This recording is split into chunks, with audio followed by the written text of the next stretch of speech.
guys, Affiliation 101 tayo for today's video. So, kung last time itinuro ko sa inyo kung paano maging Shopee and Lazada affiliate, ngayon naman, ituturo ko sa inyo kung paano mag-generate ng Shopee at Lazada link.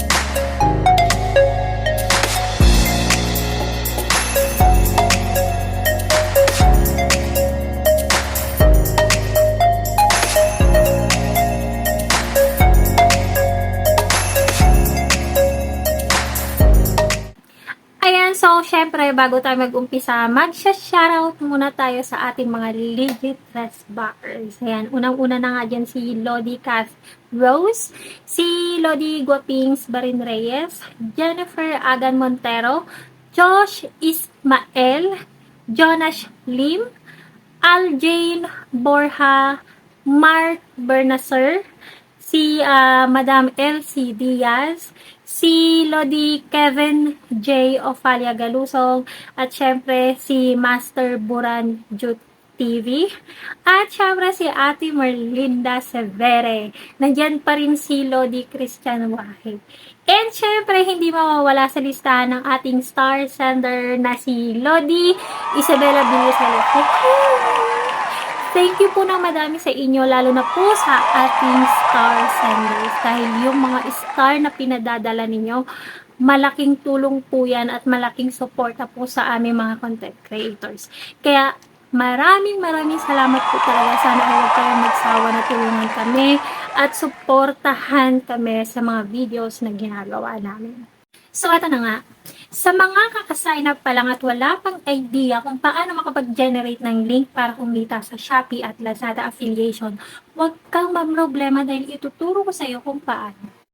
So, kung ikaw ay hindi masyadong techie or hindi masyadong maalam sa paggamit ng cellphone, huwag ka mag-alala kasi napakasimple lang gawin kung paano mag-generate ng product link.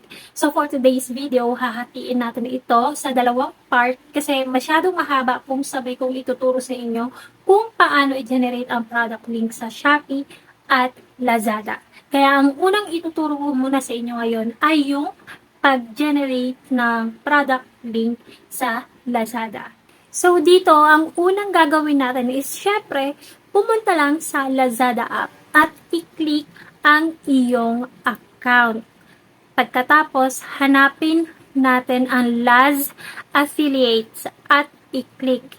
So, pagka-click mo sa Laz Affiliates, mapupunta ka sa home page nito. Pagkatapos nun, pindutin mo lang yung product katabi ng home at lilitaw na yung mga product na pwede mong i-share o i-promote. So, marami kang product na pwedeng pagpilian. Nasa sayo na kung ano yung mga product na gusto mong i-promote or pagkakitaan. Meron dyan mula sa home appliances, beauty products, fashion, clothings, gadgets, hanggang sa accessories. Meron yan at pwede mong pagkakitaan. So, kapag nakapili ka na ng product na pwede mong i-promote o gusto mong i-promote, pindutin mo lang yung earn at ganito ang lalabas. May dalawang option or paraan para makapag-generate ka ng product link. So, ang unang option is i-copy mo yung link. Pipindutin mo lang ito. Tapos, para may magamit kang picture sa post mo, pwede mong gamitin yung picture doon sa mismong post ng seller. Pindutin mo lang yung save. Then, punta ka lang sa FB mo or Instagram or kahit anong platform kung saan mo siya gustong i-post. Lagyan mo lang ng caption. Ikaw na bahala mag-isip kung ano ang ika-caption mo. Tapos, paste mo lang yung link na generate o yung na-copy mo kanina. Tapos, idadagdag mo lang yung picture na sinave natin kanina. And then, click mo lang yung next. And then, post. Tapos, tapos na. 'Di ba? Ganun lang siya kadali. So, yun guys. Ngayon, na alam na natin kung ano yung unang option para makapag-generate ng product link sa Lazada. Ngayon naman, ituturo ko sa inyo yung pangalawang paraan kung paano makakapag-generate ng product link. So, kung feeling mo wala kang maisip na ika-caption o kaya tinatamad kang mag-isip ng ita-type mo para sa caption, ganito lang ang gawin mo. Click mo lang yung copy doon sa pinakaibaba. Tapos, i-paste mo sa Facebook mo o kaya sa kahit anong platform mo gusto i-post. And then, pagka-paste mo nun, automatic naman na may picture na lalabas. Pero kasi, usually, mas naiengganyo ang buyer pag may iba pa silang picture na nakikita ng product. So, ang ginagawa ko dito, pinapalitan ko yung picture na lumilitaw. Ang ginagawa ko, ina-upload ko yung picture na sinave natin kanina.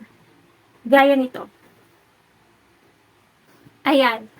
Tapos, pagka upload mo na yung mga picture na gusto mong i-upload as reference ng product na pinopromote mo, post mo lang.